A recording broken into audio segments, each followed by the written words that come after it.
জোনাকির শব্দে আজকের রেডিও স্টেশনে সবাইকে অনেক ভালোবাসা। এখানে গল্প নয়, এখানে মনের কথাগুলো শোনানো হয়। আজ তোমরা শুনবে কতদিন দেখিনি।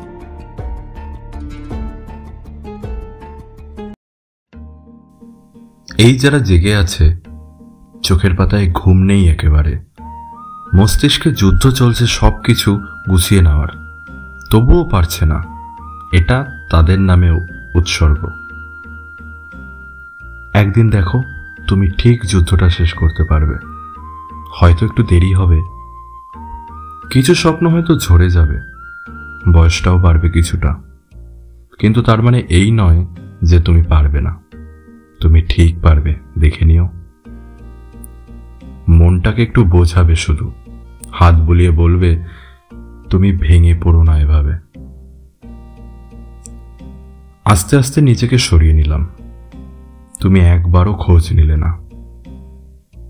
হয়তো এভাবেই সব হারিয়ে যাওয়ার কথা ছিল, সেটাই শেষে মেনে নিতে শিখে গেলাম। তারপর আর ফিরে তাকালাম না। শুধু মাঝে মাঝে খুন ধরা অতীত বারবার বলে দিয়ে যায়, এবার একটু নিজেকেও ভালোবাসতে শেখো। মানুষ আসে তো কেবল ছেড়ে যাওয়ার জন্যে। আসলে সমস্যাটা ছিল, যেটা তোমার কাছে অপশন বলে মনে হয়েছিল, সেটাই আমার কাছে আমার ভালোবাসা বলে মনে হয়েছিল। তুমি তো তোমার মতো করে ভেবেছিলে, তাই কেউ হারিয়ে গেলে তোমার কোনো কষ্ট হয় না। কি করে এত নিপুণভাবে নিজের জীবনটাকে তৈরি করলে, যেখানে একটা মানুষের মূল্যটুকু বোঝার ক্ষমতা হারিয়ে ফেলেছ? প্রেম, ভালোবাসা, অভ্যাস, অভিমান, আসক্তি, এগুলোর কোনো মানে হয়তো তোমার কাছে নেই বা কোনোদিনই ছিল না। তোমার হয়তো কথা বলার মানুষের অভাব নেই, কিন্তু আমার কাছে তো কেবল তুমিই ছিলে।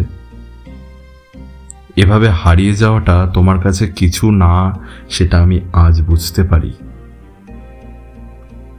অতীত বারবার শুধু পুরনো স্মৃতিগুলোকে কেড়ে নেয়,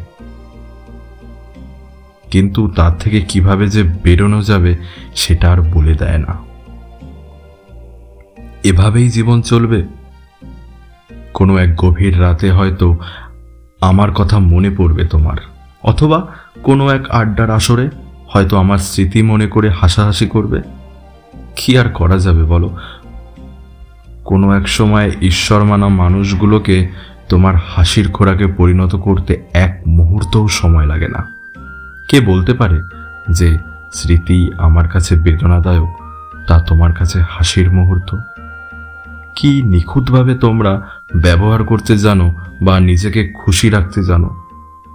হয়তো একবারও ভাবো না যে তাদের কি হবে। ব্যাস, আর কি এভাবেই জীবন চলবে? যেভাবে একদিন হারিয়ে গিয়েছিলাম, সেভাবে আর কোনো দিন ফিরবো না তোমার ওই ভরা শহরে।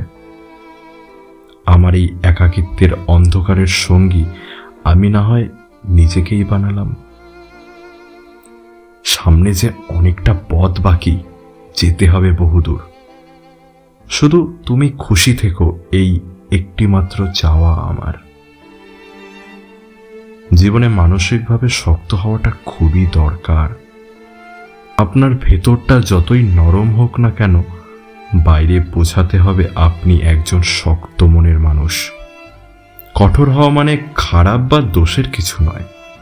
কঠোর হওয়া মানে নিজেকে অন্যের কাছে সস্তার হাত থেকে বাঁচানো।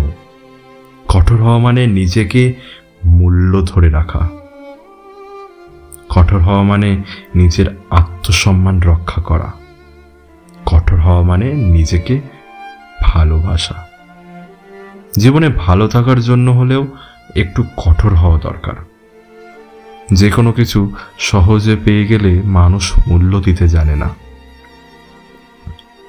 মানুষ হিসেবে আপনি সহজ হতে পারেন, তবে সস্তা কিংবা সহজলভ্য হতে যাবেন না। যে আপনাকে যতটুকু দিবে, তাকে ততটুকুই ফিরিয়ে দিতে শিখুন, হোক না সেটা আঘাত কিংবা ভালোবাসা।